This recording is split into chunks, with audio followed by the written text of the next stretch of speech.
Hey everyone, Scott here, and today we're looking at the New Testament and Psalms, an inclusive version. This was published by Oxford in 1995.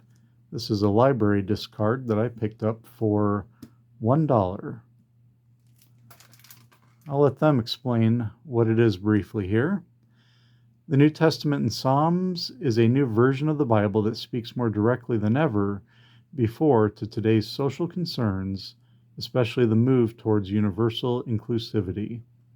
This revolutionary new version pushes the English language to new levels of inclusive expression.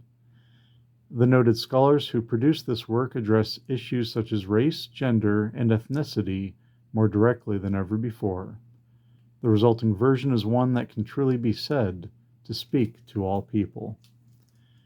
So what they've done is they've taken the 1989 New Revised Standard Version, NRSV, and have further edited it to make it more inclusive, to address language they see as pejorative, that sort of thing, which we'll get into. Quickly talk about the physical aspects of it. It's a very thick book. It is quite large for just being the New Testament and Psalms. For comparison, here's a 1991 New Oxford Annotated Bible. It's a little bit thicker than this, and this has the entirety of the Old Testament plus some additional essays. This is a hardcover, but it was available in a leather cover. I've seen it on eBay sold for a fair sum of money. Paper is very thick. There's the withdrawn stamp. Single column in the New Testament, and then for some odd reason, they go to double column in the Psalms. I've never seen a mix of single and double column in a Bible before, but printed more like a hardcover novel than a Bible. But it's very well printed. There are the editors. It's Oxford University Press. This is a first edition, and it may not have made it past a first edition. I'm not 100% sure, but it had a very short run. It was not a success by any means. In the introduction, they get into why a new version, changes in the English language. You know, the NRSV, in the time it came out in 1989, was a bit controversial because I think it was the first Bible to use gender-accurate, gender-neutral language, using, say, brothers and sisters instead of brothers or brethren. And this took it even further. And they talk about some of the things they address that we're going to look at. Masculine pronouns, doing away with those where they feel it is warranted. Rather than using father for God, they prefer a metaphor, father and mother, which we'll see. It's a little jarring. They prefer to do away with Lord, using child for son, the human one instead of son of man, dominion for kingdom. They note, like there, that kingdom is blatantly androcentric and patriarchal. Also, anything masculine, so king, the gender when used about other characters like devil and Satan and angels. They changed language related to darkness. We'll look at an example of that, as they see that as being potentially racially insensitive. They add women's names to some of the genealogies, where the woman's name would be known based on the Old Testament.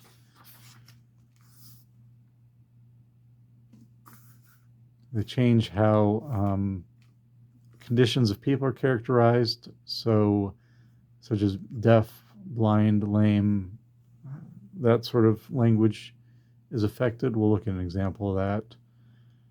Oh, there's a whole lot of others here. Slaves, enslaved people. And if you're familiar with the NRSV update, some of this will sound familiar because some of these things have come through in the update of 2021, but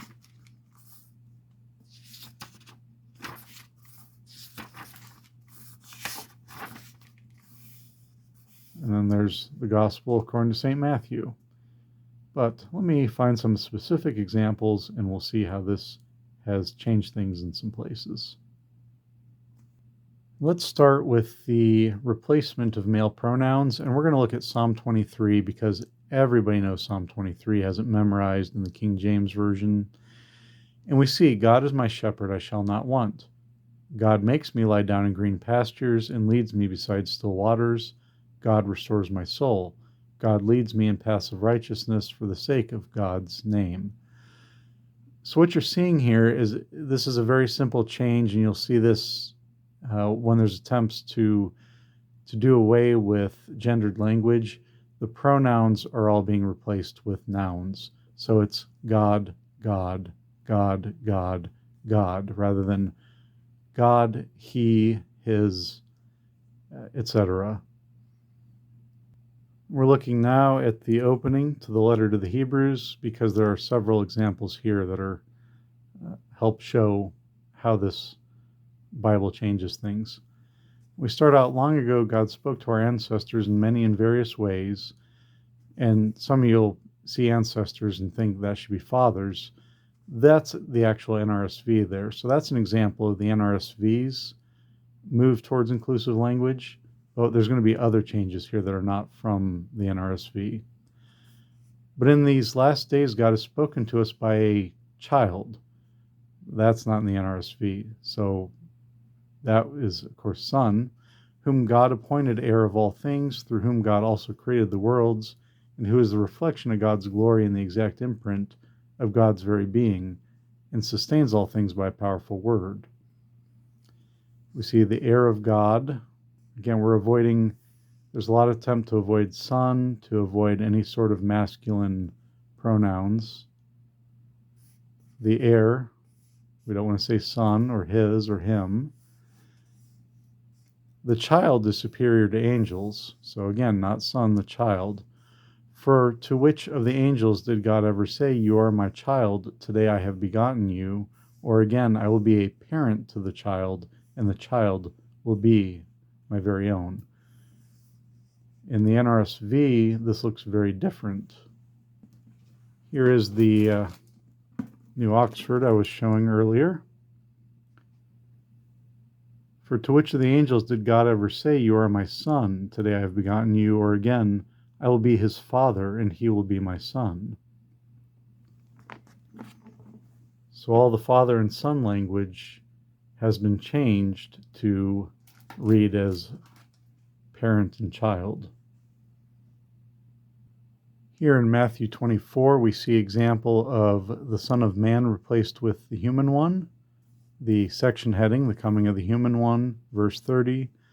Then the sign of the human one will appear in heaven, and then all the tribes of the earth will mourn, and they will see the human one coming on the clouds of heaven with power and great glory. And if you are familiar with the Common English Bible, that will sound familiar because it uses the same type of wording. That came out in 2011, I believe. Here is the CEB. Verse 30, then the sign of the human one will appear in the sky. At that time all the tribes of the earth will be full of sadness, and they will see the human one coming in the heavenly clouds with power and great splendor. Here's an example of replacing kingdom with dominion. This is in Luke 17, verse 20. Once Jesus was asked by the Pharisees when the dominion of God was coming, and he answered, "The dominion of God is not coming with things that can be observed, nor will they say, 'Look, here it is,' or 'There it is.' For in fact, the dominion of God is among you." Now looking at Matthew chapter 4, verses 8 through 10 in the NRSV, and we're going to see how they deal with gender when it comes to Jesus and Satan in this interaction.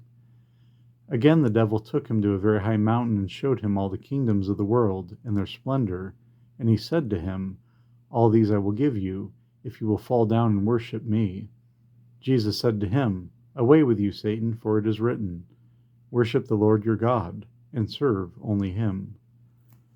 Look at that now in the inclusive version. We see, The devil took Jesus to a very high mountain and showed him all the nations of the world in their splendor, and said, "All these I will give you if you will fall down and worship me." Jesus replied, "Away with you, Satan, for it is written, 'Worship the sovereign your God, and serve only God.'" And what we see here is they do use a male pronoun referring to Jesus as historical figure. They do not use pronouns for Satan. They avoid gendering him. The other thing we see is an example here where they have done away with Lord and replaced it with sovereign. In Matthew 6, we have the feeding of the 5,000, and in verse 10, Jesus said, "Make the people sit down." Now there was a great deal of grass in the place, so they sat down, about 5,000 in all. This matches the NRSV wording. However, "they" is referring to men. In the NRSV, there is a footnote at least indicating that, although it is changed. In the inclusive version, the footnote has been removed completely. There's no indication that this is referring to just the men. Problem with this, it breaks the parallel with other Gospels. And that is in Matthew 14:21 and Luke 9:14. And here's the example from Matthew chapter 14, verse 21. "And those who ate were about 5,000 men, besides women and children." So not 5,000 people, 5,000 men and women and children. Here in the first chapter of Matthew, we have the genealogy of Jesus. And in verse 6, we have an example where they've added the names of women to the genealogy. We see right away David and Bathsheba. Bathsheba is not mentioned in the genealogy, but in the inclusive version, her name is added because her name is known from referring back to the Old Testament. We'll now look at how the inclusive version handles language pertaining to those with conditions. First, looking at the NRSV, this is Matthew chapter 11, verse 4. Jesus answered them, "Go and tell John what you hear and see. The blind receive their sight, the lame walk, the lepers are cleansed, the deaf hear, the dead are raised, and the poor have good news brought to them." And in the inclusive version, we see, "Go and tell John what you hear and see. Those who are blind receive their sight, those who are lame walk, the people with leprosy are cleansed, those who are deaf hear, the dead are raised, and those who are poor have good news brought to them." So the change is to have it so the condition is not an identity, but an aspect of the person. In Luke chapter 7, we find an example of how they handle language regarding slavery, which they do in a similar fashion to the language concerning conditions. So in verse 2 in the NRSV, the centurion has a slave. In the inclusive version, he has a person enslaved to him. The inclusive version makes changes to the language concerning the Jews, especially in the Gospel of John, where it is seen it could be anti-Semitic. So here we see Jesus is addressed not by the Jews, but by the religious authorities. And I believe something similar has been done in some other translations, though I can't think of which ones offhand. Possibly the Good News Bible, but I could be wrong about that. We're looking now at the third chapter of Colossians in the NRSV. Starting at verse 18, it says, "Wives, be subject to your husbands, as is fitting in the Lord. Husbands, love your wives and never treat them harshly. Children, obey your parents in everything, for this is your acceptable duty in the Lord." The editors felt some of this language is used as an excuse for abuse and possibly other negative things. So they've changed that. And we see now, "Wives, be committed to your husbands as is fitting in Christ. Husbands, love your wives and never treat them harshly. Children, heed your parents in everything, for this is your acceptable duty in Christ. So now we have here committed and heed. We've also done away with Lord, as we've seen in other places. It's replaced with Christ. In John chapter 8, we find an example where they are avoiding the image of God as Father. Starting at verse 19, then they said to him, "Where is your father, mother?"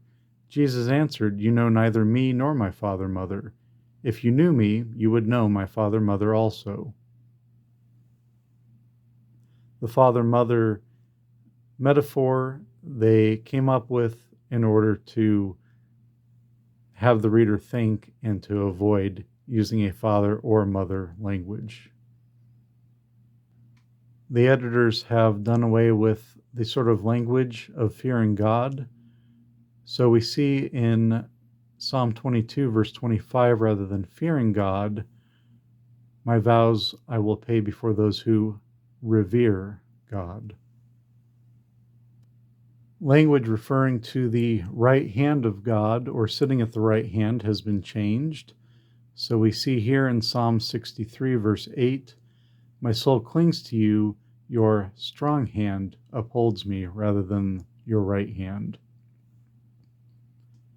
The editors did not explain why they chose to make that change, unlike most of the other changes where they offered an explanation. And finally, I want to come back to the general introduction. I didn't share much about it, but we'll look at what they say regarding Lord, how they translate Yahweh. And we saw some examples. They note that it is sometimes translated Creator or Most High. But it's interesting, they note that when the psalmist speaks of God's concern for the poor and needy and of God's coming to their rescue and delivering them with power, we have generally used Lord, as in Psalms 35, verses 9 and 10, etc. It's not clear to me why they choose to use Lord there and not in other places. It seems inconsistent.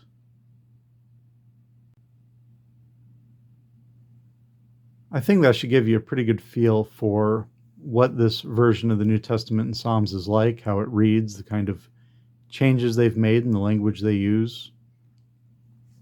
I've tried to remain fairly neutral throughout. I haven't said a whole lot about how I feel about it.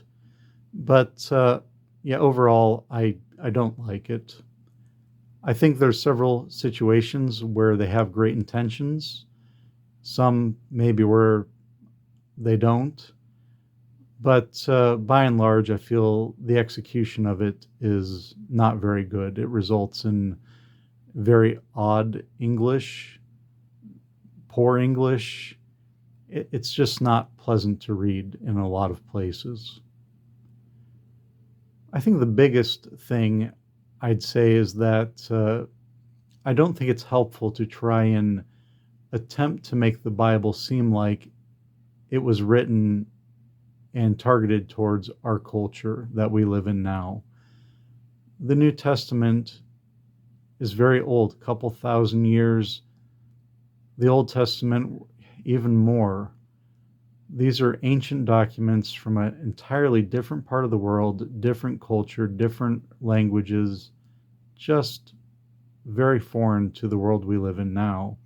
And to pretend otherwise, I don't feel does us any good. To pick out an example from here that is one of the less controversial ones to avoid stirring up a whole lot of trouble, I'll talk about their choice not to use the right hand language and instead to use the strong hand, or in some cases they feel the language is more that it was being near God in that sense. But we're doing away with a theme that is still common today. A lot of us would understand the phrase, my right hand man, and know what that means. And it was important in the time of the Bible as well. Here's a great example. I have here the Archaeological Study Bible, and it has a brief article on the right hand and ancient thinking. And they're referring to Hebrews 1, which we looked at. The hand was symbolic in the ancient world. It was believed that from it one either bestowed grace or pronounced punishment. In addition, the hand represented the authority of an individual, the instrument of carrying out a person's intentions. The right hand in particular was special for two reasons. First, the left hand was universally acknowledged to be the one used for sanitation purposes, and therefore was less respected than its counterpart. Secondly, since most people were right-handed, the right hand was considered to have innately superior strength and capability. Further down they say, to be seated at the right hand of a ruler or host meant occupying a place of high honor. The position itself was considered an indicator of the power and authority of the one holding it.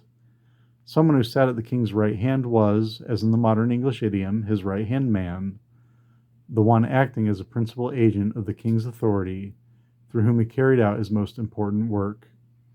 In addition, sitting at the right hand was a statement of fellowship and favor between the central figure and the individual so honored. Jesus Christ is depicted several times in the Bible as sitting at the right hand of God the Father for eternity.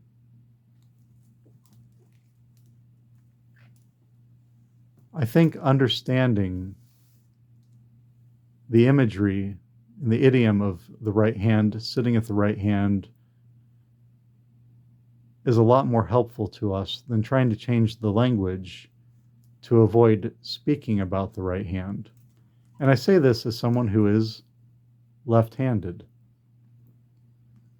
I'd much rather understand that and have that sort of a cultural note that I get from this Bible than to pretend like the right hand was not important. It doesn't offend me, as someone who's left-handed, to know how significant the right hand was in the historical context. Early in the introduction, the editors to the inclusive version note that replays of the moon landing now seem very dated in their reference to one small step for man, one giant leap for mankind. Men and women have both explored space, men and women have both died in the exploration of space, and our language needs to specify this. I agree, our language does need to specify that. But when Neil Armstrong landed on the moon in July of 1969, space exploration was not egalitarian. And to speak of mankind, meaning all people, was perfectly normal and acceptable.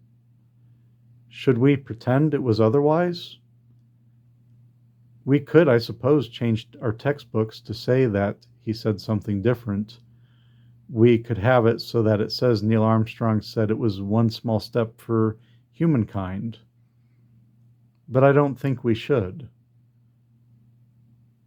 I don't think we should do that to the Bible either. We inevitably have some of our culture leak into our translations. That's just going to happen as we translate the Bible into our language. Our language carries some of our culture. There's only so much we can do there. But this, to me, goes quite overboard. It tries too much to make it seem as if the authors of the New Testament and of the Psalms share more of our cultural ideas and sensitivities than they actually do. I believe we're better served by things like the Archaeological Study Bible or the Cultural Background Study Bible, the related Bible background commentary, which better help us to understand the culture that these books were written in.